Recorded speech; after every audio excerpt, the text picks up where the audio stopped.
तो hi guys welcome back to my mini blog. तो friends एबे तो आसी संध्या हो गलानी। संध्या बेले मोर गोटे काम मन पड़िला। से कामटा होची मो मम्मी गोटे साड़ी देइतिला टेलर रे। तो से टेलर आंटी कहिथिले कि तमे आनी फॉल्स मते दे दबो। तो सेति पय मु फॉल्स नै जाउची संध्या बेले। तो संध्या बेले गला बेले बाटुरु आ बिल्लुरु जो सुंदर बास्नाटा से आपण माने गेस करी जानि पारुथिबे।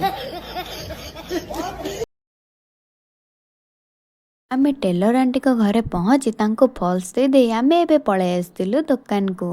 जेहेतु संध्या टाइम टा हेची मो मन कहला तू एते बाट आसी को सेमती फेरी जीवु। नाइ नाइ किछि तो गोटे दुकान नबा को पड़िबो तते। फ्रेंड्स किछि न भाबे मु ऑर्डर कर देथिले तीनटा कुरकुरी। सॉरी सॉरी टिके अधिक गपी देली कि ऑर्डर नुहे मैं ता दुकानी वाला को कहि देथिले कि तीनटा कुरकुरी दबा पे। तो फ्रेंड्स कुरकुरी नहीं मु रिटर्न करी घर को। जदि भिडियोटी मोर भल लगी निश्चय गोटे लाइक करदे। सब्सक्राइब करने को जमा ही भूलिबेनी। रहूची आपण मानक सह देखा हबो मोर गोटे न्यू वीडियो रे।